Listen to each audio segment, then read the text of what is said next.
शहनशाह अकबर बरबरल की जहानत से मुतारिफ था।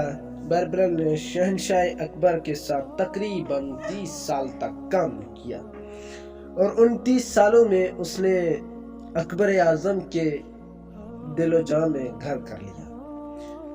बरबरल, जिसका असल नाम महशदास था, अकबर आज़म के नूरतन, शेख मुबारक, शेख फैज़, अब्दुल फजल, मुल्ला अब्दुल कादिर बदियूनी, राजा टूट दरमल, अब्दुल रहीम खान खाना, महाराज मान सिंह तानसीन में से बड़ा ज़हीन और चलाक था।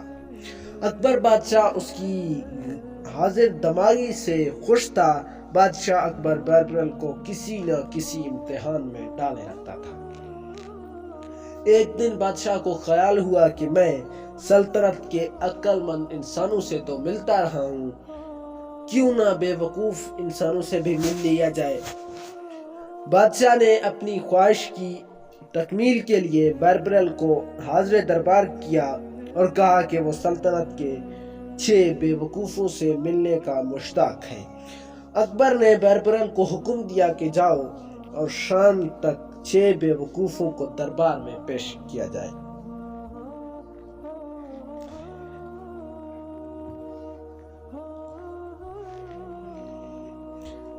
बरबरल, हुजूर वाला, मैं हतमी उल इम्कान कोशिश करूंगा कि आपकी ख्वाहिश को अमली मुबायना पहना सकूं। बरबर शहर की गलियों में बेवकूफ़ों की तलाश में मारा मारा फिरने लगा। अचानक उसकी नज़र एक आदमी पर पड़ी जो तालाब में लेटा हुआ था और हाथ ऊपर उठाए हुआ था। बरबरल, भले आदमी, तुम क्या चाह रहे हो? आदमी, मैं उठना चाह रहा हूँ। मैं अपनी बीवी के लिए कपड़ा खरीदने जा रहा था और गलती से इस तालाब में गिर गया। बरबरल, तुम अपने हाथों का सहारा क्यों नहीं ले रहे? आदमी, हुजूर, मैंने अपना हाथ नापा हुआ है।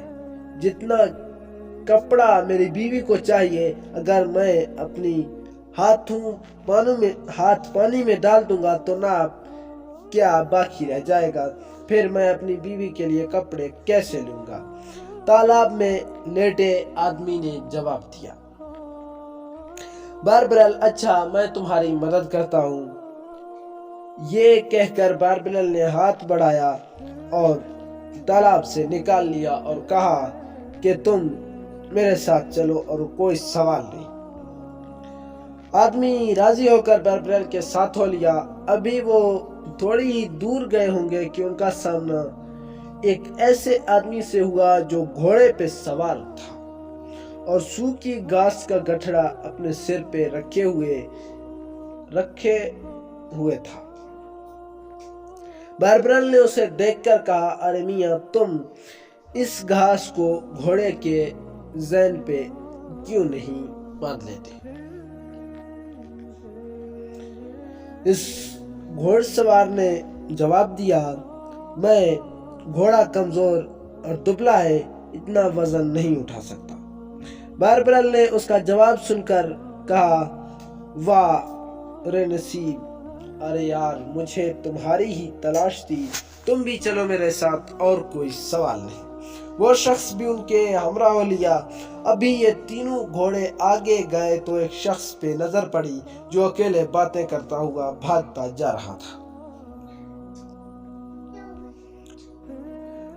बरबरल, अरे मियां, कहाँ भागे जा रहे हो? जरा देख के और संभल कर चलो। आदमी, जनाब, मैं तो अपनी आवाज को पकड़ने के लिए उसके पीछे भाग रहा था और रास्ते में तुम लोग आ गए। बरबरल ने कहा, तुम भी हमारे साथ चलो। वो भी राजी हो गया। अभी अंधेरा हो चुका था। बरबरल के पीछे तीन बेवकूफ आ रहे थे। जब बरबरल उन तीनों के साथ शाही महल के करीब पहुंचा तो उसकी नजर एक आदमी पे पड़ी।